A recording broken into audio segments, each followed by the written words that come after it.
This is the Peter Pan story, roughly speaking. Peter Pan is this magical boy.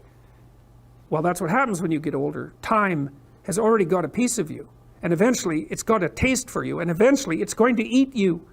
And so, but the dichotomy that you're talking about is very tricky because there's a sacrificial element in maturation, right? You have to sacrifice the pluripotentiality of childhood.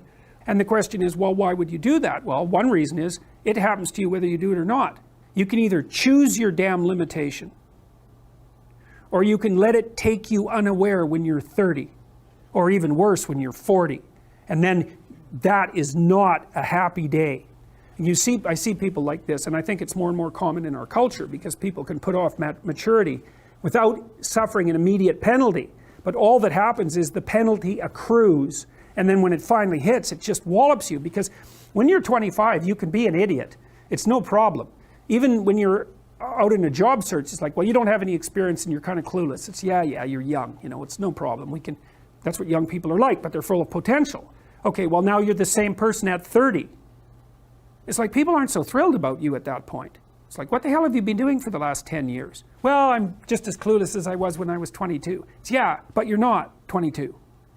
You're an old infant, right? And that's an ugly thing, an old infant.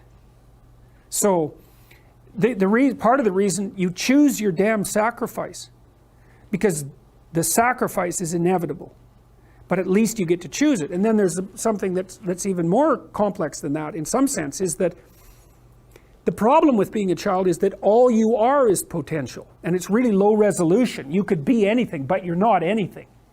So then you go and you adopt an apprenticeship, roughly speaking, and then at least you become something. And when you're something, that makes the world open up to you again. You know, like if you're a really good plumber, then you end up being far more than a plumber, right? You end up being a good employer. Not that plumbers, I'm not putting plumbers down. It's like more power to plumbers. They've saved more lives than doctors.